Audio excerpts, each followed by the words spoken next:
বছর চারেকের শিশুর সঙ্গে তার পার্থক্য অনেক। এই বয়সে যখন বাকি শিশুদের জিভের আড় ভাঙে না, তখন এই খুদের মুখে সবসময় শোনা যায় কৃষ্ণ নাম। ইতিমধ্যে সোশ্যাল মিডিয়ায় ভাইরাল সে। তার প্রত্যেকটি ভিডিওতে থাকে মিলিয়ন ভিউ। দেশের মাটি ছাড়িয়ে কৃষ্ণ নামের প্রচারে এই ছোট্ট শিশু ইতিমধ্যেই বিদেশে ঘুরে এসেছে। এবার বৃন্দাবনে সেই বিস্ময় বালক ভাগবত দাস ব্রহ্মচারী এই বাংলায়। আসানসোলে গেলেই দেখা মিলবে সেই বিস্ময় বালকে। 2020 সালে মথুরায় জন্ম কৃষ্ণভক্ত ভাগবত দাস ব্রহ্মচারীর। বাবা মা দুজনেই কৃষ্ণভক্ত। তাদের হাত ধরেই ছেলেবেলা থেকে কৃষ্ণপ্রেম শুরু এই খুদের। এই 4 বছর বয়সেই সেই অবলীলায় বলে দিতে পারে গীতার বিভিন্ন কঠিন শ্লোক। পুরোপুরি সনাতন ধর্মের প্রাচীন রীতি অনুসরণ করে জীবনযাপন করে সে। তার পরিচিতি গোটা দেশ জুড়ে। তাকে দেখতে দেশ বিদেশ থেকে অনেকেই যান মথুরায়। সেই কৃষ্ণ ভক্তের এবার দেখা পাওয়া যাবে আসানসোলে।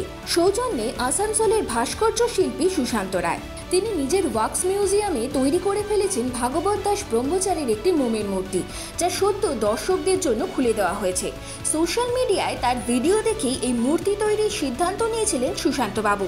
তারপর 1.5 মাস সময় লেগেছে খুদে কৃষ্ণ ভক্তের মূর্তি তৈরি করতে, যা বর্তমানে এই ওয়াক্স মিউজিয়ামের অন্যতম আকর্ষণ হয়ে উঠেছে। একটা ভাইরাল হয়েছে একটা বাচ্চা ছেলে কৃষ্ণ ভক্ত, নাম হচ্ছে ভগবত দাস ব্রহ্মচারী। তো এত সুন্দর, আমাদের 4 বছর বয়সে গীতার অনেক শ্লোক মুখস্থ, মানে এত সুন্দরভাবে পরিবেশন করছে যে আমরা এখনো ঠিক বলতে পারবো না। গীতার কোনো শ্লোক অতটা মুখস্থ নেই, কিন্তু সনাতন ধর্মে একটা বাচ্চা ছেলে এইভাবে ভগবান পর্যন্ত ছাড়া এর হতে পারে না। তাই আমি অনেক চিন্তা ভাবনা করে এই মূর্তিটা বানালাম। তো কৃষ্ণ ধর্মের প্রবক্তা হবে, নিজেই বলছে যে আমি কৃষ্ণ ধর্ম প্রচারক করব।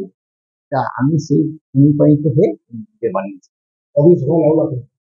এটা প্রথম যখন ভাইরাল হয় 2 মাস আগে, তখন থেকে ডিসিশন নিয়েছি একটা মূর্তি বানাবো। 2 মাস লেগে গেছে। কি ভিডিও বানিয়েছে? একটা মোমের মূর্তি যেরকম ভাবে বানাই সেরকমই মোমের মূর্তি বানিয়েছি। মোম দিয়ে তৈরি হয়েছে, যেমন ছাপন দিতে হয় সেই ছাপন মোমের সঙ্গে দিতে হয়। মানে একটা বাচ্চা শিশু যে মূর্তি বানানো আমার এখনো করিনি, এই প্রথম একটা কম বয়সের ছেলের মূর্তি বানিয়েছে। Bureau report, Ritam Bangla.